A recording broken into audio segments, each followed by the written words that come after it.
I'm Corbett Wall with DV Auction, here with your feeder flash for Tuesday, June the 22nd, brought to you in part by Y-Tex Tags. For years, cattle producers have learned to trust Y-Tex Tags.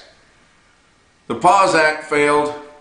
That's a good deal, and you're thinking, well, I didn't even know what that was. The PAWS Act was an initiative by a bunch of hippie, goofball Colorado tree huggers that would have criminalized reproductive management of livestock. Things like AI and palpating and castration of your bulls and things like that. All those historically accepted, widely utilized animal husbandry practices that you absolutely have to use if you're going to be able to, produce, commercial cattle in these days and times. They were also going to have where your cattle would have to live, be able to live out their 20% of their natural life, and they had cattle pegged all the way at 20 years, so it was going to have to be 5 years before you could harvest a steer or heifer. Which, you look at all the feedlots they got in Colorado and a lot of the ranches there, it would have just totally decimated your cattle production in that entire state. All your sale barns, John Campbell would have to leave Lahana, it would have done away with everything. And, I was getting a little bit worried that they weren't fighting it as much, but a group called the Coloradans for Animal Care, they were on it, and all of your major livestock associations were a part of that, and they were fighting on that, and they're the ones that had the big that fought back against the beef out day, and then we had huge barbecues all over the state of Colorado, and we knew that if that got passed in Colorado, that it would just spread like wildfire to your other hippie states, New Mexico probably being the next one, then going up into Wyoming and Montana and places like that.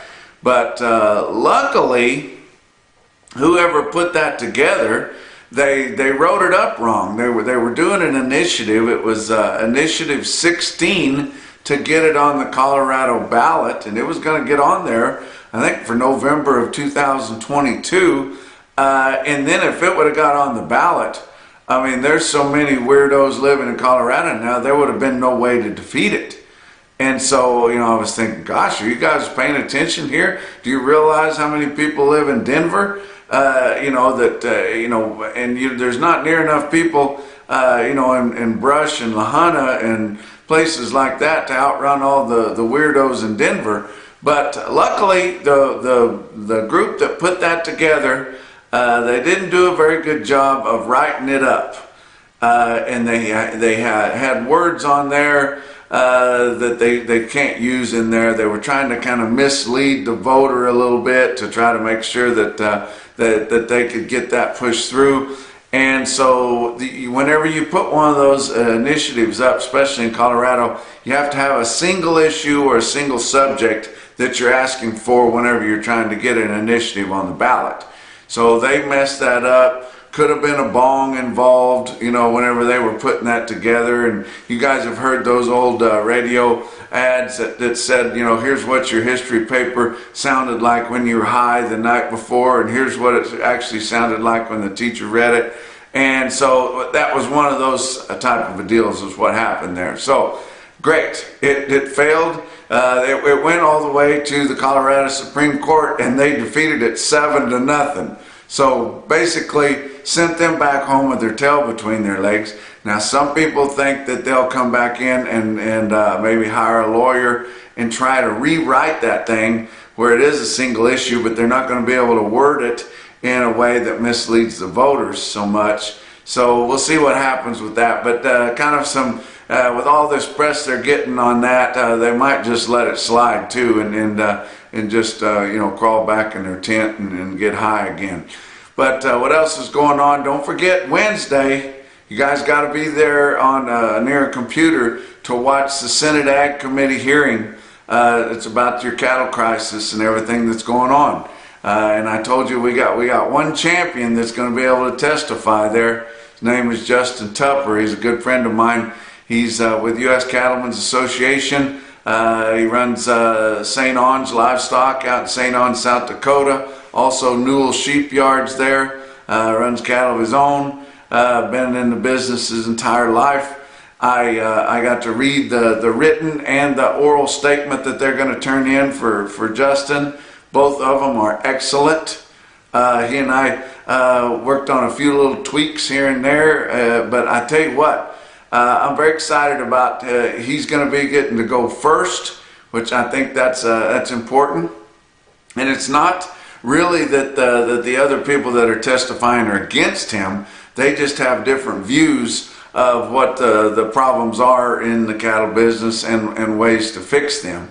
But luckily, on the other side of the bench, many of the senators on the Senate Ag Committee are going to be on his side, and they know that something's got to be done, and they've already visited with their constituents, and some of them have bills already before the Senate and even the Congress there, and they're going to get things done. And so we're hoping that it's good. And this Senate Ag Committee hearing is not for just whether they have mandated minimum negotiated cash as a bill or not. It's just explaining to the Senate Ag Committee members, what kind of a deal we're into here, and what we need to get done, and the challenges that we're facing.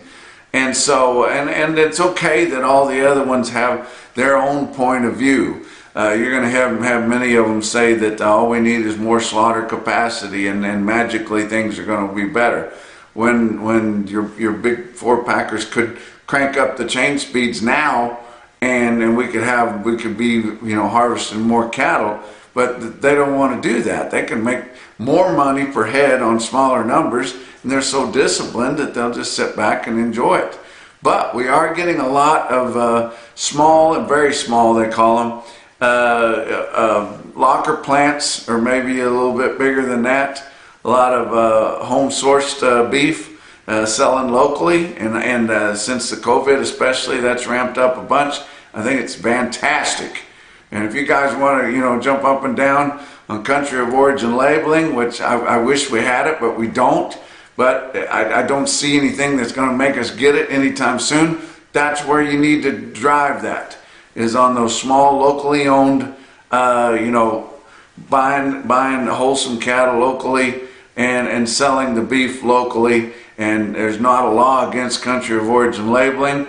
The big four packers just don't want to participate in it because they can buy product overseas, or maybe even just in North America outside of our borders, and sell it and kind of use some loopholes to get product of the USA on there. And so that's why they don't want to do it, because they can make more money that way. But in these smaller plants, you can definitely do it. And I would put it all over those. But let's look at your board on Monday to open the week. June live cattle futures down just 7 cents at 120.97. They were down more than that earlier. August down 52 cents at 121.02. Go out on your back months and kind of the same thing, down 12 cents to down 30 cents. But that's not horrible, as volatile as things have been here lately. How about August feeder cattle?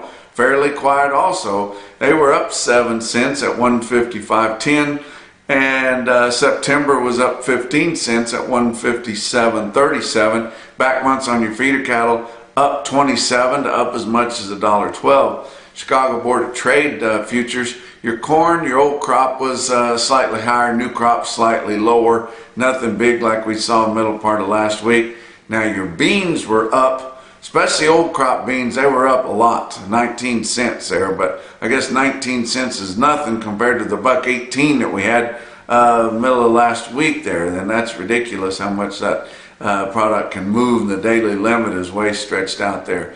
But let's talk about your weighted average on last week's negotiated fat cattle trade in your 5-area feeding region. Only 67,600 head. That's very disappointing compared to the 83,900 we had the previous week and 97,000 we had the same week a year ago. but your market was higher, so they weren't wanting to buy as many of them out on the open market. Hint, hint, that's kind of what we need, guys.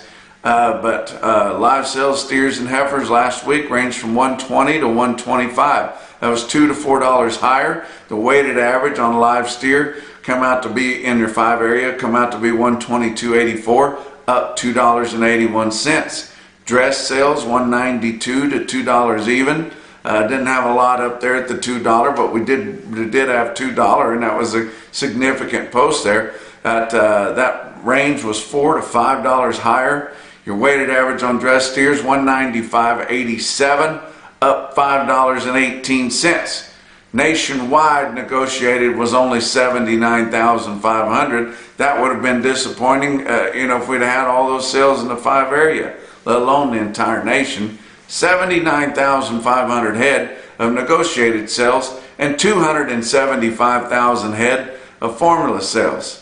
That's our problem, guys. That's why we don't have any competition. That's why, your packers are still getting way over $3 a pound for choice cuts, and we can't get $2 a pound for the dressed carcass. They're keeping all that money. They're still making over $1,000 a head, and a lot of our cattle producers are still losing money on the cattle that they're selling that are finished. But of the 79,500 head negotiated, about 22% of those were for the 15 to 30 day delivery.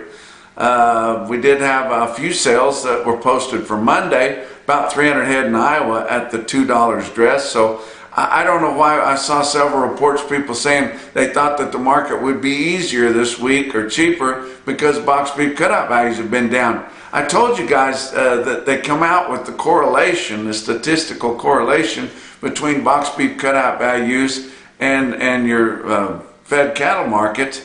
And from the 10 years preceding 2015, it was nearly a perfect one. It was almost a perfect correlation. And since 2015, the correlation was like 0.12. So, I've told you that the price of tea in China has more to do with your weighted average on live cattle, finished cattle, compared than the box beef cutout value does. So let them seasonally lose their edge here on these astronomical prices that they're charging the wholesalers and then passing on to the consumers. Let them do it. Continue to ask more for the cattle. And I don't understand why we couldn't keep this little rally going a little bit longer. Certainly not just because box beef cutout values are lower. The drop value, which means the hide and the guts, was up 20 cents on Monday. 20 cents, nearly $13 a hundred for the hide and the guts. That's over $170 a head on a typical carcass. They're keeping that. We're not even counting that, guys. They're getting along just fine. They should be able to get some employees back. I saw many of the states are not going to be taking the federal money for unemployment benefits, and it was reported that 440,000 people that are currently getting the extra $300 a week will stop seeing that after Saturday. $300 a week extra that they were getting on unemployment benefits there. That would cause a guy to sit at home in his underwear and watch TV all day. So they're not going to be getting that. They'll probably go back to the processing plants with their hat in their hand and ask for the old job back if they can get it. Box beef cutout values, I told you, were lower. Monday's session only. Choice cuts 321.20 still, down 208. Selects down 281.46, down 215. Let's talk about your feeder cattle market, your real-time index on DV auction. Sitting at 143.09. That was up 59 cents than the end of last week. Oklahoma National Stockyards in Oklahoma City, 8,750 head. Feeders were $1 to $3 lower there. And a lot of people thought they would sure be fully steady or not. There wasn't a lot of interest that I heard from north of there. Most of it was from the southern plains.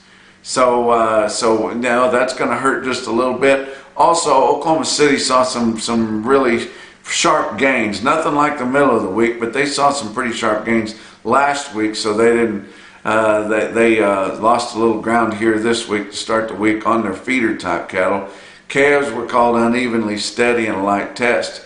Now, Joplin Regional Stockyards had 5,700 head. They didn't see as much gain last week, but they saw gains this week.